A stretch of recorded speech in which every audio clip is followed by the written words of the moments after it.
제가 대학생 때 저희 모교회 앞에 조그마한 슈퍼가 하나 있었습니다. 지금으로 치면 구멍가게와 같은 곳인데 그 교회에서 한 100m만 나가면 큰 대형 마트가 있었습니다. 그런데 교회 바로 앞에 있는 작은 영세한 그 슈퍼를 돕기 위해서 교회 학교가 가서 간식을 많이 사곤 했습니다. 저희 모교회가 유초동부부터 청년부까지 교사까지 합치면 출석이 한 200명쯤 되었습니다. 그리고 토요일 날 중등부 찬양대, 고등부 찬양대, 또 청년부는 토요일 날 예배였고요. 그러니까 토요일에도 한 100명 정도가 모였고 주일에는 200명 정도 모이는 교회 학교였기 때문에 굉장히 많이 샀습니다. 툭 하면 나가서 토요일에도 많이 사오고 주일에는 더 많이 사오고, 그러니까 거기가 주중에 장사가 안 돼도 주말 장사만 해도 넉넉한 그런 돈벌이가 되었던 곳인데, 그런데 하루는 어떤 일이 있었냐면 유초동부 어린아이 하나가, 여자아이가 자기도 모르게 칸초 과자를 훔친 거예요. 그러다 잡혔습니다. 처음 훔치다 보면 잡힙니다. 많이 훔치면 안 잡히는데 처음 훔쳐가지고 어설퍼서 잡혔어요. 큰 잘못을 한 거죠.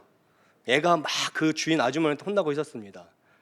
그래서 그 아이를 담당했던 교사들이 가서 사정하고, 또 전도사님도 가서 사정하고, 또 저희 같은 이제 청년 교사들이 가서 죄송하다, 저희가 늘 이제 간식을 사니까 잘 아는 관계니까 죄송하다, 근데 이 아이가 처음으로 그런 거다, 용서해 달라, 그리고 잘못했기 때문에 응당한 배상을 해드리겠다 했는데, 그분 말씀이 이게 첫 번째가 아니다, 너무나 많이 우리가 이게 훔쳐간 걸 당했고 얘가 다 훔쳐간 거니까 얘한테 다 받아내겠다고 하는 거예요.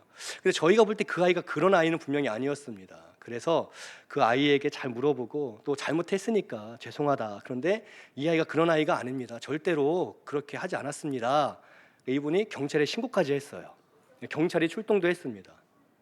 그러니까 저희가 좀 당혹스러웠습니다. 우리가 10년 이상 그곳을 돕겠다고 또 굉장히 많은 간식들을 토요일 주일에 일부러 100m만 가면 큰 GS 마트가 있었는데 거기 안 가고 여기서 다 샀는데, 그분이 도저히 내가 용납할 수 없고 그동안 잃어버린 거 다 얘가 물어내야 된다 하는 거예요. 경찰한테도 그렇게 이야기를 하시는 겁니다. 그러니까 한 아이가 분명히 잘못을 했지만 아주 오랫도록 도둑질하는 아이로 이제 몰기 시작했어요. 경찰이 와서 조사를 꾸미고 또 그때 당시에 그 가게에 있었던 CCTV를 돌려봤는데, 그분이 언제 분명히 잃어버렸다 한 날에 다 돌려봤는데 훔쳐간 애가 아무도 없는 거예요, CCTV 상. 그리고 이 아이가 훔쳐갔다고 주장은 하는데 뭘 훔쳐갔는지도 말을 못하는 거예요. 그러니까 사실은 이 아이는 정말 그 한순간 잘못된, 장난삼아 했던 선택으로 잘못을 한 것은 맞지만 그분 주장대로 수년 동안 훔쳐온 아이는 아니었다는 거죠. 그분이 그럼에도 증거가 없어 그렇지 얘 도둑하고부터 막 욕을 하는 거예요, 여자애를 향해서. 그러니까 저희가 굉장히 마음이 상했고 기분이 안 좋았습니다. 그래서 아니, 우리가 수년 동안 GS마트 안 가고 여기서 얼마나 많이 거래를 하지 않았냐, 그리고 그럼 우리가 잘못한 걸 인정하고 죄송하다고 하고 또 보상할 거 보상을 하고 또 다시는 이런 일이 없도록 전체 교회학교를 교육시키겠다고 하는데 너무 과하신 거 아니냐, 경찰까지 부르고 증거도 없이. 그분이 누가 GS마트 가라고 했어요 그러는 거예요. 가지 말라고 했어요? 누가 여기 사라고 했어요? 그래서요, 경찰의 이제 조율 아래 배상할 걸 배상을 하고 딱 끝났습니다. 그리고 아무도 합의하지 않았지만 모든 교회 학교가 다시는 거기를 가지 않았어요. 1년도 안 돼서 망해버렸습니다. 저희가 망하게 하려는 건 아니었는데 우리가 가르친 아이가 잘못할 수 있는데 그 아이에게 이렇게까지 하는 그런 가게 우리가 도와줄 이유가 없다. 우리가 1년, 2년도 아니고 10년 이상을 거래해왔던, 그리고 거기가 10% 이상 비싼 거 알면서도 그래도 영세한 곳이니까, 그리고 GS마트는 여러 가지 아이들이 좋아하는 거 많지만 조그만 슈퍼에는요 좋아하는 것도 별로 없어요. 그렇지만 그 아이들 여기 동네 주민 돕는 셈 치고 그렇게 10년 이상을 해왔는데 어떻게 교회를, 아이를 그렇게 볼 수 있는가. 그러니까 우리가 은혜를 베푼 건 아니지만 선을 베풀었는데, 근데 그 지역에 있었던 슈퍼 주인은 악으로 갚은 거죠.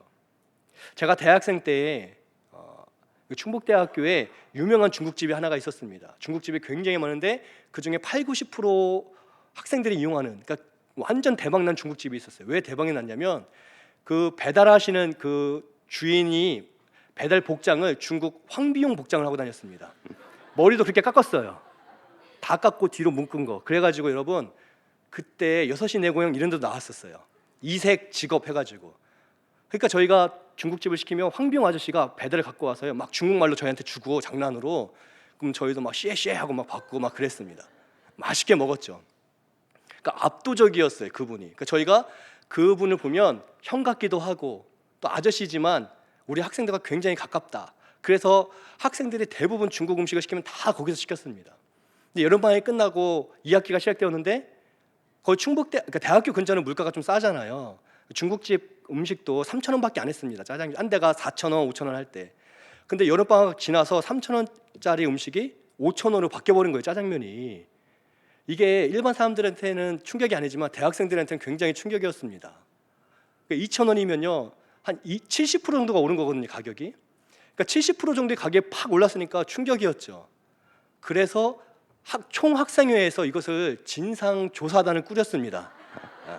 저 있을 때. 그러니까 학생회가 출동해서 이게 어떻게 된 거냐, 어떻게 같은 날 같은 시기에 다 올릴 수 있냐, 이건 말이 안 된다, 나쁜 놈이 있다 하고서요 한 15군데 정도 되는 중국집을 막 다 조사를 했더니 다들 안 한다고 했는데 황비용 아저씨가 불러서 야 니네 돈 못 벌잖아, 이거 올려야 된다, 제 학생들 다 부모님 돈 타는 건데 올리자 하고 담합을 하신 거예요 이분이.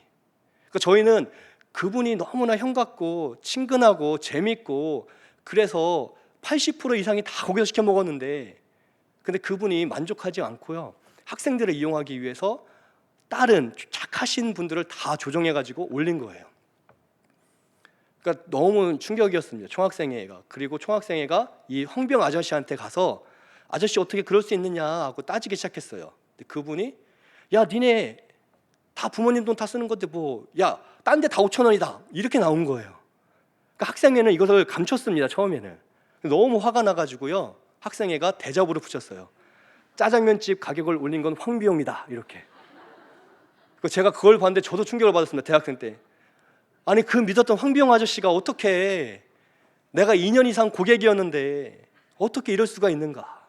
TV에도 나오고 학생들한테 되게 친근했는데 뒤에서 학생들의 선의에 고마워하는 게 아니라 이용하고 악용해서 착한 사람들까지도 다 자기 사육을 따른 사람이 되어서 이렇게 올릴 수가 있는가. 그래서 80%의 학생들이요 그 중국집을 이용하지 않았어요. 충북대학교 재학생이 12,000명입니다 엄청난 인원이네요. 그 인원들이 짜장면집 한 군데 죽이는 거는요 굉장히 쉽습니다. 안 먹으면 되는 거였어요. 그래서 그분이 짜장면집이 망하고 뭐 이것저것 했습니다. 뭐 돈가스도 하고 뭐도 하고 하는데 모르고 가면 사람들이 나중에 야 그 집이 황비용이야 그러면 아무도 안 가기 시작했어요. 학생들로부터 많은 수혜를 받았지만 학생들을 이해하기보다는 이용하려고 했던 그 마음 때문에 그렇다는 거죠. 사람들의 마음이 이처럼 간사합니다. 선을 베푸는 사람에게 고마워하는 게 아니라 그걸 이용하고 악용하려고 하는, 자기 사육을 따르는, 그 착한 사람은 이용하려는 사람들만 가득하다는 거죠. 근데 신앙생활도 그럴 수 있다는 거죠. 제가 했던 모교회는 굉장히 규모가 컸습니다. 거기에 어떤 사건이 있었냐면 대학생 때, 다 제 대학생 때 이야기예요. 커피가 200원짜리 커피였는데 어느 날 300원이 된 겁니다. 어떻게 커피가 50%가 오를 수 있어요. 근데 교회에서 하는 거니까 이거 선교 뭐 지출하겠지, 교회 수익 사업이니까 이렇게 먹었어요. 불평불만이 있었지만 뭐 그럴 만한 이유가 있겠지. 근데 어느 날 토요일 날 사무실에서 이제 이렇게 있는데 그 주에 어떤 일이 있었냐면 몇몇 어른들이 너무 비싸다, 이거 200원짜리 300원 올리는 게 어딨냐, 저 충북대학교는 100원이라더라 막 이렇게 해서 다시 사무실에서 200원으로 임의로 조정을 해주었거든요. 그 주였습니다. 그래서 다시 200원 됐네, 잘 됐다 하고 막 뽑아먹고 있는데 토요일 날 각 부서에서 바쁘게 이제 사무실 와서 복사하고 뭐 작업하고 막 그렇게 하고 있는데 명예장로님 한 분이 헐레벌떡 들어오신 거예요. 그분은 목소리를 평소에 잘 들어보지 못한 아주 조용하고 온유한 분이었습니다. 근데 그분이 어떻게 이럴 수 있냐고 막 따지고 싸우기 시작한 거예요. 그래서 저희가 뭐 북한이 쳐들어온 줄 알았어요. 저분이 저런 분이 아닌데 막 이러면서 쳐다보고 있었습니다. 너무 조용하시고 본이 되는 분이신데 왜 그러지? 누가 이렇게 했냐고 막 화를 내시는 거예요. 그러니까 사무 간사분께서 장로님 참으세요.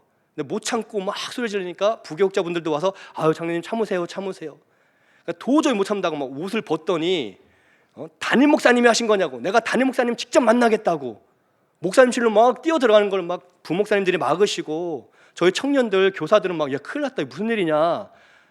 그러니까 내막을 알고 보니까 그 커피 사업을 이분이 하신 거였어요. 자기 사업이었습니다. 교회가 크니까 주일날 1000명씩 모이니까 여러분 이게 돈이 꽤 되거든요. 20년 전에. 그래서 이분이 300원을 올렸는데 사무실에서 임의로 200원으로 다시 바꿔버린 것 때문에 기분이 나쁘셨던 거예요. 그러니까 저희가 깜짝 놀랐습니다. 이거 수익 사업이 아닌가? 교회를 위한 사업이 아닌가? 그분의 은퇴하신 자기 원 직업을 은퇴하고 용돈벌이 하기 위해서 교회 자판기 2대, 한 대는 음료수, 한 대는 커피로 수년째 하고 있었던 거예요. 그런데 감히 이걸 니네가 니네 마음대로 200원으로 다시 내려? 니네가 물가를 알아? 비싸다고 먹기 싸고 먹지 말라 그래! 막 소리 지르시는 거예요. 깜짝 놀랐습니다. 그분이 평소에 늘 하나님의 은혜입니다, 은혜입니다 하셨던 분이에요. 야, 하나님의 은혜죠. 이렇게 지내는 것도, 이렇게 사는 것도, 은퇴한 것도 다 감사합니다 했던 분이에요. 자판기 커피 때문에 막 난리를 치시는 겁니다. 제가 자판기 커피를 그때 딱 끊었습니다. 우리 성산교회 왔더니 무료로 제공해 주셔서 다시 시작했습니다. 하루에 한 잔씩 제가 마십니다. 아침마다. 그렇지, 교회에선 커피를 팔면 안 되지. 맛있게 제가 먹고 있습니다. 은혜를 말하면서 화를 내는 사람들이 교회 안에 있을 수 있어요. 신앙생활을 하면서도. 세상 사람들도 사람들의 선행, 사람들의 선의를 많이 받으면서도 오히려 그 사람한테 해코지하는 그 슈퍼 주인, 황비용 같은 사람도 있는가 하면, 교회 안에서도 그분처럼 자기 이득 때문에 화를 내는 분들, 늘 입으로는 은혜를 말하지만, 바로 그런 명징한 인물이 오늘 요나서에 나오는 이 요나라는 인물입니다. 이 요나는요, 불순종했죠. 니느웨로 가라고 할 때 1장에서 안 갔습니다. 그리고 다시스라는 곳으로 도망갔어요. 그러다가 풍랑을 만나서 사람들의 회의, 또 사람들의 심판을 통해서 물에 던져지게 되었습니다. 요나 스스로도 내가 죽어서 해결하겠다 했어요. 그런데 하나님께서 큰 물고기를 예비해서 그를 살려주셨습니다. 그리고 2장에서 그가 회개하고 하나님의 구원을 감사하면서 그가 다시금 3장에서 사명의 자리로 돌아오게 돼요. 하나님께서 다시 니네로 가라 할 때 이제 순종해서 나아갑니다. 그 심판의 메시지를 전하라. 그럴 때 전합니다. 이 성은 곧 멸망할 것이다. 하나님의 심판을 받을 것이다. 이 이방 민족은, 우상 숭배하는 민족은 하나님께서 심판하실 것이다 라고 그가 담대하게 하나님의 말씀을 전하기 시작합니다. 그런데 문제가 생겼습니다. 니느웨 사람들이, 하나님을 안 믿는 이방 사람들이 그 메시지에 깜짝 놀라서 회개하기 시작했습니다.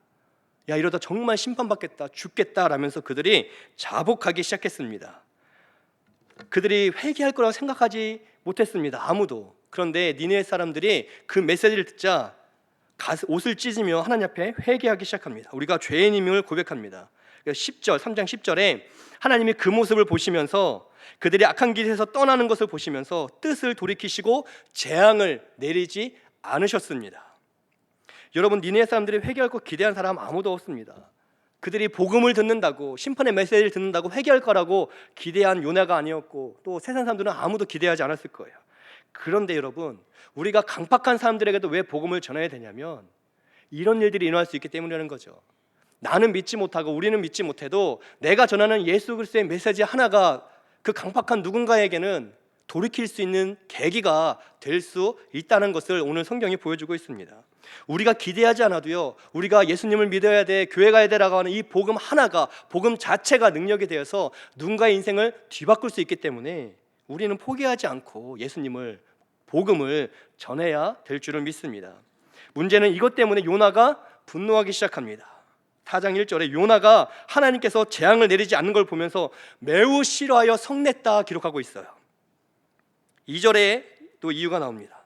하나님 심판을 전하라고 하셨는데, 그런데 하나님, 내가 심판을 전했는데 하나님의 본심은, 원래 마음은 그들을 죽이는 게 아니라 그들을 살리시는 거네요. 그러면서 그가 분노하기 시작합니다. 여러분, 이게 화낼 일입니까? 하나님이 살리신다는 것 때문에 화를 낸다는 게 말이 될까요? 왜 요나가 분노했을까요? 요나는 니느웨 사람들이 지금 구원받는 것을 싫어하기 때문입니다. 나 같은 죄인 구하신, 나 같은 죄인 살리신 주 은혜는 놀랍지만 너 같은 죄인 살리신 주 은혜 내가 이해하지 못하겠다. 지금 이 태도예요. 은혜롭게 나 같은 죄인 구하신 살리신 하나님을 찬양하지만 너 같은 죄인 구하신 하나님 내가 도대체가 이해할 수 없다. 이 마음이 지금 요나에게 있었다는 겁니다. 2절에 보시면 요나가 하나님을 모르는 게 아닙니다. 정확하게 하나님이 어떤 분인지를 가르쳐 요나가 고백하고 있어요. 2절 중간에 보시면 주께서는 은혜로우시고 자비로우시고 노하기를 더디하시고 인애가 크시사 뜻을 돌이켜 재앙을 내리지 아니하시는 하나님인 것을 내가 알고 있습니다. 고백하고 있어요. 하나님이 누군지 알고 있으면서 그 하나님이 그렇게 하신 것 때문에 지금 화를 내고 있다는 거죠. 이건 전혀 말이 되지 않는 이야기입니다. 왜 말이 안 될까요? 한번 생각해 보세요. 2절에 나와 있는 하나님은 은혜롭고 자비롭고 노하기를 더디하시고 인애가 크시사 뜻을 돌이키시고 재앙을 내리지 않는 하나님이라고 하고 있는데 그 첫 번째 그 은혜의 수혜자가 니느웨 사람이 아닙니다. 요나 자신이었어요. 요나가 바로 이 하나님을 만났기 때문에 지금 여기 있잖아요. 요나는 하나님께서 니느웨로 가라고 했는데 1장에서 선지자임에도 불순종했습니다. 여러분, 성도님들이 불순종하는 것과 목회자가 불순종하는 것 하나님 앞에서 다릅니다. 목회자는 조금 더 하나님 앞에서 책임이 있다는 거죠. 선지자는요 일반 성도와 다릅니다. 그가 불순종한 건 굉장히 큰 일이었죠. 1장에서 그렇게 그는 불순종해서 다시스로 도망갔습니다. 명확하게 하나님 말씀하셨잖아요. 야, 저쪽으로 가라가 아니라 니느웨라는 정확한 도시로 가라라고 분명히 하나님이 정확하게 빼도 박도 못하는 명령을 하셨습니다. 야, 헌신해라. 그럼 어디 헌신한지 모르니까 그걸 핑계 댈 수 있습니다. 그러나 찬양팀으로, 교사로, 찬양대로 만약 하나님이 그렇게 정확하게 말씀하시면 빼도 박도 못합니다. 그 구체적인 하나님의 명령에 우리가 순종해야죠. 하나님이 그렇게 구체적으로 명령하셨는데 요나가 그것을 거절하고 도망갑니다. 하나님을 선지자가 배신했습니다. 그리고 배 위에 숨어 있다가 이 모든 게 자기 때문인 것을 알고 배 위의 사람들이 서로 회의하고 심판해서 물에 던져버립니다. 요나 스스로도 내가 죽어서 이거 해결하겠다라고 물에 빠지게 되죠. 요나는 회개하지도 않았습니다. 돌이키지도 않았습니다. 기도하지도 않았습니다. 그냥 죽고 끝내면 되지 뭐 자포자기하고 자기 스스로를 물에 던졌다는 거예요. 그런데 은혜롭고 자비롭고 노하기를 더디하시고 인애가 크시사 뜻을 돌이켜 재앙을 내리지 않는 바로 그 하나님이 요나에게 두 번째 기회를 주셨습니다. 니느웨 사람들은 그래도 회개라도 했지 요나는 회개하지도 않았어요. 근데 하나님께서 회개하지 않은 요나에게도 똑같이 은혜를 베풀고 자비를 베풀고 인애를 베풀고 뜻을 돌이켜 그를 살려 주셨습니다. 가장 큰 은혜를 지금 요나가 잊고 있는 거예요. 다른 사람은 몰라도 요나는 적어도 이렇게 해서는 안 됐습니다. 요나가 그 은혜를 경험했잖아요. 근데 그 똑같은 은혜를 니느웨에게 주려고 하니까 그것 때문에 화를 내고 있습니다. 얼마나 화가 났냐면 3절에 내 생명을 거두어가서 사는 것보다 죽는 것이 낫습니다. 하나님 새롭게 주신 이 새 생명도 얼마나 가볍게 여기고 있습니까? 하나님 나를 죽여주세요. 나는 차라리 죽는 게 낫습니다. 어떻게 이렇게 말할 수 있습니까? 하나님이 너무나 귀한 생명을 다시 물고기 뱃속에 있던 요나를 끄집어서 살려주셨는데 차라리 죽여달라고 하는 이런 배은망덕이 어디 있습니까? 하나님께서 너무너무 이해할 수 없는 모습을 요나가 하고 있는 거예요. 하나님의 은혜를 내가 받는 건 좋지만 그 은혜가 크면 클수록 내가 너무나 좋지만 그 은혜가 다른 사람에게 풀어진 건 참을 수 없는, 그래서 화를 내고 있는, 성내고 있는 요나를 향해서 하나님께서 딱 한마디 하시죠. 4절에 네가 성내는 것이 옳으냐? 지금 네가 왜 화내는 게 옳으냐? 라고 하고 계세요. 교회에서도 여러분 화내는 분들 많습니다. 젊은 분들보다 나이 드신 분들이. 저는 어릴 때 나이 들면요 화를 안 낼 줄 알았습니다. 나이 드신 분들이 화를 내요. 젊은 분들은 오히려 화를 내지 않습니다. 이상하죠? 그래서 제가 묻고 싶습니다. 도대체 교회에서 그렇게 화내는 게 옳습니까? 뭐 때문에 그렇게 화가 나셨나요? 정말 하나님 때문에? 주님의 몸된 교회 때문에?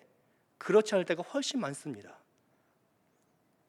그 속에 아직도 그런 화를 내고자 하는 에너지가 가득한 분들, 제가 좋은 방법이 생각났어요. 다 워십팀에 가입시키면 되겠다. 그 에너지 주체하지 못하는 걸 워십을 해보면요 한 가지 분명한 걸 깨달을 수 있습니다. 내 몸이 내 것이 아니구나. 이게 하나님 것이구나. 내 마음대로 안 되는구나. 내 몸이 내 마음대로 안 되는 걸 깨달을 때 하나님이, 내 몸이 하나님, 내 인생이 하나님 것을 알 수가 있습니다. 화를 내는 분들은 앞으로 워십에, 워십팀 가입 조건은요 지난주 담임 목사님 말씀한 것처럼 45도씩 틀어지는 분, 또 두 번째 화내는 분, 화를 발산할 기회를 드리겠습니다. 겸손해지죠. 율동하면 겸손해집니다. 내 손가락이, 내 발이 내 마음대로 안 될 때 내가 다른 사람 보고 뭐라 할 게 아니라 내가 나조차 내 마음대로 안 되는 걸 깨달으면요, 겸손해집니다. 지금은 청고 나비의 계절인 거 아시죠? 하늘은 높고 나는 살찐다. 청고 나비의 계절입니다. 살 빼고 싶은 분들 워십팀 들어오면요, 살 쏙 빠지십니다. 제가 해보니까요, 막 살이 막 스트레스 때문에 살이 쏙쏙 빠져요. 아, 너는 워십팀 하고 싶은데 더는 살 빠지면 안 돼요 하는 분들도 계시죠. 걱정 안 하셔도 됩니다. 그렇게 살이 쏙쏙 빠져서 밥을 2배로 먹습니다. 그러니까 살 빼고 싶은 분들도 들어오셔도 되고요, 살 찌고 싶은 분들도 들어오셔도 됩니다. 앞으로 워십팀에 화내는 분들은 다 들어오게 해야겠어요. 목소리가 그리고 높으신 분들은요, 찬양팀으로, 고음이 가능하시네요. 그 정도 음을 내시면 우리 찬양팀으로 들어가시죠. 찬양팀과 워십팀이 계속 부흥 발전할 줄을 믿습니다. 요나가 왜 화를 냈을까요? 은혜가 없어서, 은혜를 못 받아서가 아닙니다. 은혜를 받았지만 그 은혜를 다른 사람에게는 흘려보내고자 하는 마음이 없었기 때문에, 이건 내 거야, 나만 누려야 돼 하는 강팍한 마음 때문에, 심지어 그래서 그 은혜의 주인 되신 하나님조차도 지금 비난하고 있다는 거죠. 왜 이렇게 어리석게 요나가, 그 위대한 요나 선지자가 이렇게 되었을까요? 하나님의 은혜를 받고 그 은혜에 감격하고 우리가 감사할 때가 있습니다. 그것으로 부족하다는 거예요. 우리 역시 그 은혜를 그냥 누린 채 살아가면요, 그 은혜가 흘러가지 않으면, 내 안에 머물러 있는 걸로 있으면요, 그 은혜의 강물은 고인물이 되어서 반드시 은혜임에도 불구하고 내 몸에 썩은 물이 되어서 나의 영혼을 죽일 수가 있다는 거예요. 그러니까 우리의 마음은요, 저수지가 되면 안 됩니다. 은혜를 받는 걸로 끝내서는 안 된다는 거예요. 무언가 물길을 열어줘야 된다는 거예요. 내가 하나님께 받은 은혜가 100이라면 10은, 20은 누군가에게 흘러가도록 내가 받은 은혜를 다른 사람에게 흘려보내는 시냇물과도 같은, 그래야지만 깨끗한 물이 계속 내려오지, 다른 사람한테 나누지 않고 나만 가득 갖고 있으면요, 그 은혜가 쌓이고 쌓일수록 고여서 썩게 된다는 거죠. 우리가 예수 그리스도의 피값으로 용서받았습니다. 이것을 분명히 믿는다면 내가 누군가 인생에서도 한 번쯤은 하나님과의 화목함을 위해서 용서하는 사람이 되어야 된다는 거예요. 내가 복음을 통해 구원받은 게 분명하다면, 그 사실이 분명하다면 내가 가족들에게, 믿지 않는 이웃들에게 예수님을 전하는 것을 감당해야만 한다는 거예요. 내가 받은 은혜를 흘려보내지 않으면, 나만 소유한 데 그치면 요나처럼 하나님의 은혜조차도 비난의 대상으로, 비난의 이유로 삼을 수 있기 때문에 그렇습니다. 하나님의 은혜를 성도와 이웃들에게 흘려보내지 않으면 은혜의 물결이 갇혀서 나를 강박하게 하고, 나를 부끄럽게 하고, 옹졸하게 하고, 고립되게 하고, 나를 외롭게 하고, 내 영혼을 훼손시키고, 심지어 은혜를 매일 받음에도 불구하고 하나님의 은혜조차도 비난할 수 있는, 원망하는 삶을 살아갈 수가 있습니다. 요나가 엊그저께 그렇게 큰 은혜를 받았어도 오늘 하나님의 은혜를 비난하고 있잖아요. 만약에 그 첫 번째 말씀드린 슈퍼 주인이 괜찮다고, 당신들 큰 고객인데 뭐 아이가 그럴 수 있죠, 그리고 말씀하신 대로 아이들, 전체 아이들에게 그런 교육을 시켜주면 됩니다 하고 용서했더라면, 아마도 지금도 제 모교의 수많은 2,300 명의 교회 학교는요, 그곳을 향해 달려가서 그분들은 더 큰 은혜와 복을 누렸을 거예요. 그 황비용 아저씨가 만약에 모든 사람이 담합하자고 해도 나에게 이렇게 큰 수혜를 주는 학생들을 속일 수 없다, 학생들의 주머니 사정 뻔하지 않냐, 우리가 올려도 상식적으로 올리자, 만약 그렇게 접근을 했더라면 이 황비용 아저씨는 더 큰 부자가 되었을 거예요. 커피 자판기를 운영했던 그 장로님께서 사무실에 와서, 야, 내가 그 100원 별거 아닌 줄 알았더니 성도님들이 그런 줄 몰랐네, 우리 사무실 직원도 아주 잘했어요, 내가 미처 못 봤는데 그렇게 한 거 잘하신 겁니다 라고 칭찬했더라면 그분은 두고두고 존경받는 장로님이 되었을 거예요. 요나가 니네의 백성들이 그렇게 회개하고 하나님이 그 징계를 돌이키는 그 구원의 역사를 목격했을 때, 나도 그렇게 똑같이 은혜를 주셨는데 이들에게도 똑같은 은혜 주신 하나님께 감사했더라면, 그래서 니느웨 주민들에게 용서하신 하나님을 전하고 설교하고 전파했더라면, 하나님의 용서가 얼마나 크고 위대한지를 가르쳐줬더라면, 그랬다면 니느웨 사람들은 심판을 피하는 구원뿐만이 아니라 그 영혼이 하나님 나라에 들어갈 수 있는 하나님의 자녀가 되는 구원도 분명히 얻었을 거예요. 그럼 요나는 전혀 다른 이야기로 이 요나서가 기록되었을 겁니다. 우리가 하나님의 은혜를 받은 것들을 흘려보냈다면 삶은 달라지고 하나님의 평가는 달라지고 그 은혜로 말미암아 나에겐 더 큰 하나님의 역사와 은혜를 허락해 주심을 믿습니다. 사랑하는 성도 여러분, 하나님의 은혜는요, 움켜쥐려면 질수록 우리는 강팍해질 수밖에 없습니다. 왜냐하면 우리가 죄인이기 때문에 그렇습니다. 우리가 죄인이기 때문에 하나님의 은혜도 다 나만 받아야지 하는 마음이 드는 순간 이미 강팍해져 버린다는 거죠. 그러나 손을 펴서 그 은혜를 나누면 누군가는 나를 통해 베풀어진 그 은혜를 통해 하나님의 위로를, 하나님의 사랑을, 또 하나님의 응답을 경험할 줄을 믿습니다. 그렇게 예수님 주신 은혜를 이건 내 거야 라고 생각하는 게 아니라 그 은혜를 교회와 성도들에게, 가족과 이웃들에게 나눠줄 때 하나님은 분명히 그 사람의 그 복된 마음을 보시면서 더 큰 은혜와 더 큰 복을 내려주실 줄 믿습니다. 더 큰 은혜를 줄수록 더 큰 은혜를 흘려보낼 것을 아시기 때문에 하나님의 은혜를 소유하는 게 아니라 전해줄 때 하나님은 그런 우리를 통해 놀라운 역사를 우리 가운데 베풀어 주심을 믿습니다. 하나님의 은혜를 받았기 때문에 그 은혜를 다른 사람에게 나눌 수 있는 넉넉한 마음이 있기를 축복드립니다. 하나님의 사랑을 받았기 때문에 그 사랑을 전할 수 있는 귀한 복음의 일꾼 되기를 축복드립니다. 하나님의 용서를 받았기 때문에 화해와 용서의 열매를 맺는 복된 가정, 우리 한 명 한 명 되기를, 그래서 요나와 전혀 다른 이야기가 되는 우리가 되었으면 좋겠습니다. 사실 오늘 제목은요, 어제까지는 요나가 나요였습니다. 요나가 나요. 그런데 여러분 아무리 생각해도요, 요나가 내가 되면 안 돼요. 요나는 저쪽 교회 사람들이 돼야 되고요, 우리는 요나가 아닌 전혀 다른 사람 되기를 축복드립니다. 요나가 아닌 그 은혜를 마음껏 누려서 더 베풀고 더 흘려보내서 하나님 보시기에 더 큰 은혜를 줄 수밖에 없는 복된 은혜의 통로된 삶 살아가는 우리 모두 되시기를 예수님의 이름으로 축복드립니다.